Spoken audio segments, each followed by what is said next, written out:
अन्तिम विपत्तिको सूचना अध्याय 11। तब परमप्रभुले मोसालाई भन्नुभयो, अझै एउटा विपत्ति म फारो र मिश्रमाथि ल्याउनेछु। त्यसपछि त्यसले तिमीहरूलाई त्यहाँबाट जान दिनेछ र त्यसो गर्दा तिमीहरूलाई यहाँबाट पूर्ण रूपले निकालिदिनेछ। अब मानिसहरूलाई भन कि तिमीहरू हरेक पुरुष र स्त्रीले आफ्ना छिमेकीसित सुन र चाँदीका गरगहना मागोस्। अनि परमप्रभुले मिश्रीहरूलाई ती मानिसहरूप्रति कृपालु बनाइदिनु भयो। त्यसबाहेक मूसा मिश्र देशमा फारोका अधिकारीहरू र समाजका दृष्टिमा महान ठानिए। यसैले मूसाले भने, परमप्रभु यसो भन्नुहुन्छ, मध्यराततिर म मिश्रको बीचबाट बाहिर जानेछु। सिंहासनमा बस्ने फारोको जेठो छोरादेखि लिएर जातो पित्ने कमारीहरूको जेठो छोरासम्म, गाईबस्तुका सबै पहिले बिहाएका समेत मिश्रका पहिला जन्मेका सबै मर्नेछन्। सारा मिश्रभरि अघि कहिल्यै नसुनिएको क्रन्दन सुनिनेछ, जो फेरि सुनिने छैन। तर पशुको विरुद्धमा होस् वा मान्छेको विरुद्धमा होस्, इजरायलीहरूका बीचमा एउटा कुकुर पनि भुक्ने छैन। तब तिमीहरूले थाहा पाउनेछौ कि परमप्रभुले मिश्रीहरू र इजरायलीहरूमा भेद राख्नुहुन्छ। अनि तेरा यी सबै अधिकारीहरू मखा आएर मलाई दण्डवत गरेर भन्नेछन्, तपाईँका पछि लाग्ने सारा मानिसहरू समेत तपाईँ निस्किजानुहोस्। त्यसपछि म निस्किजानेछु। तब मूसा अत्यन्तै क्रोधित भएर फारो कहाँबाट गइहाले। परमप्रभुले मूसालाई भन्नुभएको थियो, मिश्रमा मेरा आश्चर्यका कामहरू अझ बढ्दै जाउन् भनेर फारोले तेरो कुरा सुन्ने छैन। मूसा र हारूनले यी सबै आश्चर्यका कामहरू फारोको सामु गरे। तर परमप्रभुले फारोको हृदय कठोर गराइदिनु भयो र उनले इस्राएलीहरूलाई आफ्नो देशबाट जान दिएनन्। अध्याय 12। निस्तार चाडको स्थापना। मिश्र देशमा परमप्रभुले मूसा र हारूनलाई भन्नुभयो, यो महिना चाहिँ तिमीहरूको महिनाहरूको सुरु वर्षको पहिलो महिना हुनेछ। इस्राएलका सारा समुदायलाई यसो भन कि महिनाको 10औं दिनमा तिमीहरू हरेकले आफ्नो परिवारको निम्ति हरेक घराना अनुसार एउटा एउटा पाठो ल्याएर राखोस्। कसैको घरानामा एउटा पाठोको लागि मानिस थोरै भए त्यसैले आफ्नो घरका नजिकको छिमेकीसँग मानिसहरूको गन्ती अनुसार मिलोस्। हरेक मानिसको खोइ अनुसार पाठोको गन्ती गर्नु। तिमीहरूको पाठो खोट रहित होस्। 1 वर्षको पाठो तिमीहरूले त्यो भेडा अथवा बाख्राबाट लिनु। त्यो तिमीहरूले त्यस महिनाको 4थो दिनसम्म राख्नु र इजरायलको समुदायका सबै मानिसहरूले यो बेलुकी पख मारुन्। तब तिमीहरूले त्यसको रगत लिएर जुन जुन घरमा त्यो खाइन्छ त्यसको ढोकाको चौकोसका दुईपट्टिका खम्बाहरू र माथिल्लो भागमा लगाउन्। तिनीहरूले त्यही रात त्यसको मासु आगोमा पोलेर खमिर नहालेको रोटीसित खाउन्। तितो सागसित तिनीहरूले त्यो खाउन्। त्यो काचै नखाऊ, पानीमा उमालेर पनि होइन, तर आगोमा पोलेर त्यसका शिर, खुट्टाहरू र भित्री भागहरू समेत खाऊ। त्यसबाट केही पनि बिहानसम्म नउबार्नु, तर केही बिहानसम्म रह्यो भने त्यो आगोमा जलाइदिनु। पड्डुका कसेर खुट्टामा जुत्ता हल्लाएर हातमा लौरो लिएर र हतार हतार गरी तिमीहरूले त्यो खानु। यो परमप्रभुको निस्तार चाड हो। त्यस रात म मिश्र भएर जानेछु र मिश्रका मानिस र पशु दुवैका पहिले जन्मेका र बिहाएकाहरूलाई मार्नेछु र मिश्रका सबै देवताहरूका विरुद्धमा म इन्साफ गर्नेछु। म परमप्रभु हुँ। तिमीहरू बसेका घरहरूमा त्यो रगत तिमीहरूका निम्ति चिन्ह हुनेछ। जब म त्यो रगत देख्नेछु तब तिमीहरूलाई चाहिँ छोडिदिनेछु र मैले मिश्रलाई प्रहार गर्दा नाश गर्ने कुनै विपत्तिले तिमीहरूलाई छुने छैन। त्यो दिन तिमीहरूको निम्ति एउटा स्मरणीय दिन हुनेछ र तिमीहरूले त्यो दिन परमप्रभुको निम्ति चाड मनाउनेछौ। तिमीहरूले यो पुस्तौँसम्म एउटा रहिरहने विधि स्वरूप मान्नु। 7 दिनसम्म तिमीहरूले अखमिरी रोटी खानु। पहिलो दिनमा नै तिमीहरूले आफ्नो घरबाट खमीर निकाल्नु, किनभने जसले पहिले दिनसम्म 7औं दिनसम्म खमीर हालेको रोटी खाला त्यो मानिस इजरायलबाट बहिष्कृत हुनेछ। पहिलो दिनमा तिमीहरूले एउटा पवित्र सभा राख्नु। 7औं दिनमा अर्को ती दिनमा कुनै किसिमको काम नगर्नु। केवल हरेक मानिसले खानाका निम्ति जति गर्नुपर्छ त्यति मात्र गर्नु। तिमीहरूले अखमिरी रोटीको चाड मान्नु, किनकि यही दिनमा नै मैले तिमीहरूको दललाई मिश्रबाट ल्याएको हुँ। यसकारण त्यो दिन तिमीहरूले पुस्तौसम्म एउटा रहिरहने विधि स्वरूप मान्नु। पहिलो महिनाको 4औं दिनको बेलुकीदेखि 21औं दिनको बेलुकासम्म खमीर नहालेको रोटी खानु। 7 दिनसम्म तिमीहरूका घरमा केही खमीर नहोस्। कसैले खमीर भएको केही खायो भने त्यो चाहिँ प्रवासी होस् चाहे स्वदेशी होस्, त्यो इजरायलको समुदायबाट बहिष्कृत हुनेछ। तिमीहरूले खमीर हालेको केही पनि नखानु। तिमीहरू जहाँ बसे पनि खमीर नहालेको रोटी खानु। तब मूसाले इजरायलका सबै धर्मगुरुहरूलाई बोलाउन पठाएर तिनीहरूलाई भने, गएर आफ्नो परिवार अनुसार एउटा एउटा थुमा निकाल र निस्तार चाडका बलिको निम्ति मार। हिसाबको छोपा भाँडाको रगतमा चोपेर ढोकाको चौकसको माथिल्लो भाग र दुवैतिरका खम्बामा छ्याप्नु। तिमीहरूमध्ये कोही पनि बिहानसम्म घरको ढोका बाहिर ननिस्किनु। जब परमप्रभु मिश्रीहरूलाई प्रहार गर्न देश भएर जानुहुनेछ तब उहाँले चौकसको माथिल्लो भाग र दुवैतिरका खम्बामा रगत देख्नुहुनेछ र त्यस ढोकालाई छोडेर निस्तार गरी विनाश पार्नेलाई तिमीहरूका घरमा तिमीहरूलाई मार्न बस्न दिनुहुन्न। तिमीहरूले यी कुरा सदाको निम्ति एक रहिरहने विधि स्वरूप आफू र आफ्ना भावी सन्तानका लागि मान्नु। जब तिमीहरू परमप्रभुले प्रतिज्ञा गरेर दिनुभएको देशमा बस्नेछौ तब तिमीहरूले यो चाड मान्नु। जब तिमीहरूका छोराछोरीले यस चाडको अर्थ के हो भनी सोध्छन् तब तिमीहरूले भन्नु, यो परमप्रभुको निस्तार चाडको बलिदान हो। उहाँ मिश्रमा इजरायलीहरूका घरहरूबाट भएर जानुभयो र उहाँले मिश्रीहरूलाई प्रहार गर्नुहुँदा हामीहरूका घर चाहिँ उहाँले छोड्नु भएको थियो। तब मानिसहरूले शिर निहुराएर आराधना गरे अनि इजरायलीहरूले परमप्रभुले मूसा र हारूनलाई आज्ञा गर्नु भएझै गरे।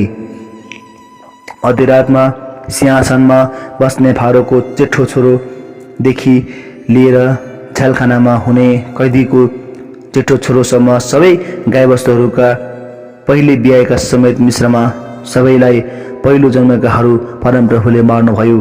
फारो उनका सबै अधिकारीहरू र सारा मिश्रहरू राति नै उठे मिश्रमा ठुलो रुवावासी भयो, किनकि त्यहाँ एउटा नमरेको कुनै पनि घर थिएन। फारोले राति नै मूसा र हारूनलाई बोलाउन पठाएर भने, तिमीहरू र सबै इजरायलीहरू मेरा प्रजाको बीचबाट निक्लेर गइहाल र तिमीहरूले भने बमोजिम परमप्रभुको आराधना गर।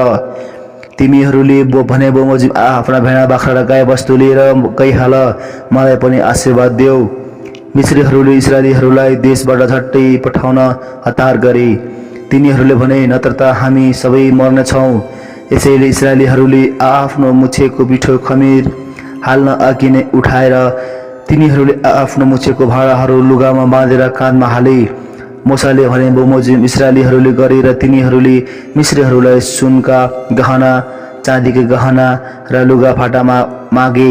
परमप्रभुले मिश्रीहरूलाई इजरायलीहरूप्रति कृपालु बनाइदिनु भएको थियो र मिश्रीहरूले तिनीहरूलाई मागे अनुसार सबै दिए र यसरी तिनीहरूले मिश्रीहरूलाई लुटे। इजरायलीहरू रामसेसबाट हिँडेर सुक्कोतमा गए। आइमाईका केटाकेटीहरू छोडेर करिब 6 लाख पैदल हिँड्ने मानिसहरू थिए। तिनीहरूका साथमा अरू मानिसहरू र थुप्रै भेडा बाख्रा र गाई बस्तुहरू पनि लगे। तिनीहरूले आफू साथ मिश्रबाट ल्याएको मुछेको पिठोको अखमिरी रोटी बनाए। त्यो खमिरा भएको थिएन, किनभने तिनीहरू मिश्रबाट थपाइदा आफ्ना निम्ति भोजन बनाउने पनि तिनीहरूले समय पाएका थिएनन्।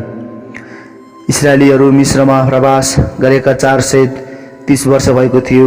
430 वर्ष बित्तिकै दिन परमप्रभुका सम्पूर्ण दलहरू मिश्रबाट निस्की तिनीहरूलाई मिश्रबाट निकालेर ल्याउन त्यस रात परमप्रभु जागरण बस्नु भएकोले इजरायलीहरूले पनि त्यही रात जागरण बसी पुस्तौसम्म परमप्रभुलाई आदर गरून्। परमप्रभुले मूसा र हारूनलाई भन्नुभयो, निस्ताचारका विधिहरू यिनै हुन्। कोही विदेशीले त्यसबाट नखाओस्, तर किनिएको हरेक कमराले खतना गरेपछि मात्र खाओस्, तर प्रत्यक्ष र देलादारी नोकरले त्यो नखाओस्। त्यो एउटै घरमा खाइनेछ, जसको मासुबाट केही पनि घरबाट बाहिर नलैजानु, न त त्यसका कुनै हाड भाँच्नु। इजरायलको सारा समुदायले त्यो पालन गरोस्। तँसित प्रवास गर्ने कोही परदेशी छ र परमप्रभुको निष्ठाचार मनाउन त्यसले इच्छा गर्छ भने त्यसको घरका सबै पुरुषको खतना होस्, तब त्यसले त्यो देशमै जन्मेको जसो गरी सो चाडमा भाग लिन सक्छ। खतना नभएको कुनै मानिसले त्यो नखाओस्। स्वदेशी र तिमीहरूका बीचमा प्रवास गर्ने परदेशीको निम्ति समान नियम हुनेछ। परमप्रभुले मूसा र हारूनलाई आज्ञा गर्नु भएका अनुसार सारा इजरायलीहरूले गरे। ठिक त्यही दिन इजरायलीहरूलाई तिनीहरूका दलदल गरी परमप्रभुले मिश्रबाट निकालेर ल्याउनुभयो। जेठा छोराहरूको अर्पण अध्याय 13। परमप्रभुले मूसालाई भन्नुभयो, इजरायलीहरूमध्येका मानिस र पशुका गर्भका प्रथम फल अर्थात् पहिले जन्मेका सबै नरहरूलाई मेरो निम्ति अर्पण गर, ती मेरा हुन्। तब मूसाले मानिसहरूलाई भने, दासत्वको देश मिश्रबाट निस्केर आएको यस देशको तिमीहरूले सम्झना राख, किनकि परमप्रभुले आफ्नो बाहुलीको शक्तिले तिमीहरूलाई यस ठाउँबाट निकालेर ल्याउनु भयो। यस दिन खमीर हालेको कुनै रोटी नखाइयोस्। आबिब महिनाको आजकै दिनमा तिमीहरू निस्केर जाँदैछौ, जब परमप्रभुले तिमीहरूलाई कनाने, हित्ती, एमोरी, हिब्बी र यबुसीहरूको देश अर्थात् दूत र मह बग्ने देशमा ल्याउनु हुनेछ, जुन देश उहाँले तिमीहरूका पिता पुर्खासित म दिन्छु भन्ने शपथ खानुभएको थियो। तब त्यही महिनामा यो चाड मान्नु। 7 दिनसम्म तिमीहरूले अखमिरी रोटी खानु र 7औं दिनमा चाहिँ परमप्रभुको निम्ति एउटा चाड मनाउनु। ती 7 दिनसम्म अखमिरी रोटी खानु। तिमीहरूका 7 सिमानाभित्र खमीर भएका चिज र खमीर देखिनु हुँदैन। त्यस दिन तिमीहरूले आफ्नो छोरालाई यसो भन्नु, जब म मिश्रबाट निस्केर आएँ, तब परमप्रभुले मेरो निम्ति जे गर्नुभयो यो यसैको निम्ति गरिएको हो। परमप्रभुको व्यवस्था तिमीहरूका मुखमा रहोस् भनेर यो तिमीहरूका निम्ति हातमा एउटा चिन्ह र निधार अघि तिमीहरूलाई सम्झना गराउने कुरा हुनेछ, किनकि परमप्रभुले आफ्नो शक्तिशाली हातले तिमीहरूलाई मिश्रबाट निकालेर ल्याउनु भएको हो। यो विधि वर्षौनी ठहराइएको समयमा मान्ने गर्नु। जब परमप्रभुले तिमीहरू र तिमीहरूका पिता पुर्खासित शपथ खाएर प्रतिज्ञा गर्नुभयो बमोजिम कनानीहरूको देशमा तिमीहरूलाई पुर्याएर त्यो देश तिमीहरूलाई दिनुहुनेछ, तब हरेक गर्भको प्रथम फल परमप्रभुलाई दिनु। तिमीहरूका पशुहरूबाट पहिले बियाएका सबै नरहरू चाहिँ परमप्रभुको निम्ति हुनेछ। पहिले बियाएको बछेडोलाई एउटा पाठो दिएर छुटाउनु र तर त्यो छुटाएनौ भने त्यसको घाँटी भाँचिदिनु। आफ्ना छोराहरूमध्ये जेठालाई छुटाउनु। जब भविष्यमा तिमीहरूको छोराहरूले तिमीहरूलाई यो के हो भनी सोध्छन्, तब तिमीहरूले त्यसलाई भन्नु, परमप्रभुले हामीलाई दासत्वको देश मिश्रबाट आफ्नो शक्तिशाली बाहुलीले निकालेर ल्याउनुभयो। जब फारोले कठोर भएर हामीलाई जान दिएनन्, तब परमप्रभुले मिश्रमा सबै मानिस र पशु दुवैका पहिलो जन्मेकालाई मार्नुभयो। यसै कारण हरेक गर्भको पहिलो बियाएको पाठालाई परमप्रभुको निम्ति बलिदान गर्दछु र मेरा छोराहरू मध्येका जेठालाई चाहिँ छुट्याउँछु।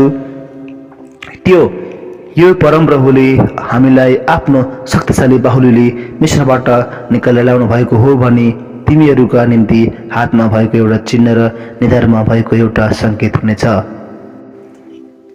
जब फारोले ती मानिसहरूलाई जान दिए तब फलिस्तीहरूका देशको बाटो छोटो भए तापनि परमेश्वरले तिनीहरूलाई त्यो बाटो भएर ल्याउनु भएन, किनकि परमेश्वरले भन्नुभयो यी मानिसहरू लडाई देखेर पछुतो गर्लान् र मिश्रमा नै फर्किजालान्। यसकारण परमेश्वरले तिनीहरूलाई घुमाएर उजाड स्थानको बाटो भएर लाल समुद्रतिर लानुभयो। युद्धको लागि इस्राएलीहरू सशस्त्र भई मिश्रबाट हिँडे। मूसाले योसेफका अस्थिहरू साथमा लगे, किनकि तिनले इस्राएलीहरूलाई यस कुरामा यसो भनेर शपथ खान लागेका थिए, परमेश्वरले अवश्य तिमीहरूको हेरविचार गर्नुहुनेछ, त्यसबेला तिमीहरूले मेरा अस्थिहरू यहाँबाट लैजानु। तिनीहरू सुक्कोतबाट गएपछि उजाड स्थानको नजिकै एथाममा डेरा बनाएर बसे। अनि तिनीहरू रात दिन हिँड्न सकुन् भनेर तिनीहरूलाई बाटो देखाउनका निम्ति परमप्रभु दिनमा बादलको खामो र राति आगोको खामोमा तिनीहरूको अघि अघि जानुहुन्थ्यो। दिनमा बादलको खामो र राति आगोको खामो मानिसहरूका अघि अघि जान कहिल्यै छोडेन। अध्याय 14 लाल समुद्र तरेका। तब परमप्रभुले मूसालाई भन्नुभयो, इस्राएलीहरूलाई आज्ञा दे कि तिनीहरू फर्केर मिग्दोल र समुद्रको बीचमा पीहहिरोत नजिकै बास बसुन्। समुद्र र बाल सेफोनकै अगाडि डेरा हालेर बस्नु। फारोले इस्राएलीहरूका विषयमा भन्नेछन्, तिनीहरू त अलमल्ल परे मुलुक घुमिरहेछन् र उजाड स्थानले तिनीहरूलाई थुनिदिएछ। अनि म फारोको हृदय कठोर पार्नेछु र त्यसले इस्राएलीहरूलाई खेद्नेछ, तर फारो र त्यसको सारा सेनाद्वारा म आफ्नो लागि महिमा पाउनेछु र मिश्रहरूले म नै परमप्रभु हुँ भनी थाहा पाउनेछन्। तब इस्राएलीहरूले त्यसै गरे। जब मिश्रका राजा कहाँ ती मानिसहरू भागेका खबर पुग्यो, तब तिनीहरूप्रति फारो र उनको अधिकारीहरूको मन बदलियो। उनीहरूले भने, यो हामीले के गर्यो? इस्राएलीहरूलाई त हाम्रो सेवा गर्न नलगाएर छोडी पो दिएछौँ। अनि उनले आफ्नो रथ तयार गरेर आफ्नो सेनालाई साथमा लिए। उनले 600 असल रथहरू र मिश्रका अरू सारा रथहरू र ती सबैमाथिका अधिकृतहरू पनि लिए। अनि परमप्रभुले मिश्रका राजा फारोको हृदय कठोर पारिदिनु भयो र उनले साहससँग हिँडिरहेका इस्राएलीहरूलाई खेदेर। तब मिश्रहरू अर्थात् फारोका सारा घोडा रथ, उनका घोडचढीहरू र सेनाले तिनीहरूलाई खेदेर तिनीहरूलाई पीहहिरोत र बाल सेफोनको अगाडि समुद्रको किनारामा डेरा हालेर बसेको बेलामा भेटाए। जब फारो बढेर आए तब इस्राएलीहरूले आँखा उठाएर हेर्दा मिश्रहरूलाई तिनीहरूका पछि पछि आइरहेका देखे। इस्राएलीहरू साह्रै डराए र परमप्रभुलाई पुकारा गरे। तिनीहरूले मूसालाई भने, के मिश्रमा चिहानहरू थिएनन् र तपाईँले हामीलाई यस उजाड स्थानमा मर्नलाई ल्याउनुभयो? हामीलाई मिश्रबाट ल्याएर यो के गर्नुभयो? के मिश्रमा हामीलाई मिश्रीहरूको सेवा गर्न छोडिदिनुहोस् भनी हामीले तपाईँलाई भनेका थिएनौँ र? उजाड स्थानमा मर्नुभन्दा त हामीलाई मिश्रहरूकै सेवा गर्न असल हुने थियो। मूसाले इस्राएलीहरूलाई भने, तिमीहरू नडराऊ, स्थिर हौ र परमप्रभुले आज तिमीहरूलाई दिनुहुने छुटकारा हेर। यी मिश्रीहरू जसलाई तिमीहरूले आज देखेका छौ, उनीहरूलाई तिमीहरू फेरि कहिल्यै देख्ने छैनौ। परमप्रभुले नै तिमीहरूका निम्ति लड्नुहुनेछ। तिमीहरू केवल स्थिर बस। तब परमप्रभुले मूसालाई भन्नुभयो, त किन मेरो पुकारा गर्छस्? इस्राएलीहरूलाई अघि बढ्ने आज्ञा दे। तैँले चाहिँ आफ्नो लौरो उठाएर आफ्नो लाल समुद्रतिर पसारेर त्यसलाई 2 भाग गर कि इस्राएलीहरू समुद्रको बीचबाट ओबानो जमिनमा हिँडेर जाउन्। म मिश्रीहरूका मन कठोर गराउनेछु र उनीहरू तिनीहरूका पछि पछि लाग्नेछन्। अनि फारो र त्यसका सारा सेना, त्यसका रथहरू र त्यसका घोडचढीहरूद्वारा मेरो महिमा हुनेछ। जब फारो त्यसका रथहरू र त्यसका घोडचढीहरूद्वारा मेरो महिमा हुनेछ, तब मिश्रीहरूले नै म नै परमप्रभु हुँ भन्ने कुरा थाहा पाउनेछन्। तब इस्राएलका सैनिकहरूका अघि हिँड्ने परमेश्वरका दूत हटेर तिनीहरूका पछितिर गएर बादलको खाँबो तिनीहरूको अघिबाट हटेर तिनीहरूका पछिल्लोतिर खडा भयो। त्यो मिश्रीहरूको सेना र इस्राएलको सेनाको बीचमा आयो। रातभरि बादलले एकातिर अँध्यारो पार्यो र अर्कोतिर उज्यालो पार्यो। तिनीहरू रातभरि एक अर्काको नजिक आएनन्। तब मूसाले आफ्नो हात समुद्रमाथि पसारेर परमप्रभुले रातभरि जोडसित पूर्वीय बतास चलाउन दिनुभयो र समुद्रलाई पछि पन्छाइदिनुभयो र पानी दुई भाग भएर समुद्र उभानो जमिन भयो। इस्राएलीहरू समुद्रको बीचबाट उभानो जमिनमा हिँडेर गएर पानी तिनीहरूका दाहिने र देब्रेपट्टि तिनीहरूको निम्ति पर्खाल भयो। मिश्रीहरू फारोका घोडाहरू, उनका रथहरू र घोडचढीहरू तिनीहरूलाई खेदेर समुद्रभित्र तिनीहरूका पछि लागे। अनि रातको पछिल्लो पहरामा परमप्रभुले मिश्रीहरूको सेनालाई आगो र बादलको खाम्बाबाट हेर्नुभयो र मिश्रीहरूको सेनालाई अलमल्ल गराइदिनु भयो। उहाँले तिनीहरूका रथका पाङ्ग्राहरू फुस्काइदिनु भयो र उनीहरूलाई ती चलाउन कठिन भयो। मिश्रीहरू भन्न लागे, हामी इस्राएलीहरूदेखि भागौँ, किनकि परमप्रभु तिनीहरूका पक्षमा भएर मिश्रीहरूका विरुद्धमा लड्दै हुनुहुन्छ। तब परमप्रभुले मूसालाई भन्नुभयो, तेरो हात समुद्रमाथि पछार र मिश्रीहरू र उनीहरूका रथहरू र घोडचढीहरूमाथि त्यो पानी फेरि बढेर आओस्। मूसाले आफ्नो हात समुद्रमाथि पछारेर बिहान उज्यालो हुँदा समुद्र फेरि फर्केर आफ्नो ठाउँमा आयो। मिश्रीहरू त्यसको विपरीत दिशातिर भाग्न लागे, तर परमप्रभुले मिश्रीहरूलाई समुद्रमै फ्याँकिदिनु भयो। पानी फर्केर आयो र रथहरू, घोडचढीहरू अर्थात् इस्राएलका पछि आएका फारोका जम्मै सेनालाई छोप्यो र उनीहरूमध्ये एउटै पनि बाँचेन। तर इस्राएलीहरू चाहिँ समुद्रको बीचबाट उभानो जमिनमा हिँडेर गए। पानी चाहिँ तिनीहरूका दाहिने र देब्रेपट्टि पर्खाल भयो। त्यस दिन परमप्रभुले इस्राएलीहरूलाई मिश्रीहरूको हातबाट बचाउनु भयो र इस्राएलीहरूले मिश्रीहरूलाई समुद्रको किनारमा मरेर लडिरहेका देखे। परमप्रभुले मिश्रीहरूमाथि गर्नुभएको त्यो ठुलो काम जब इस्राएलीहरू देखे, तब तिनीहरूले परमेश्वरको भय मानेर परमप्रभु र उहाँका दास मूसामाथि विश्वास गरे।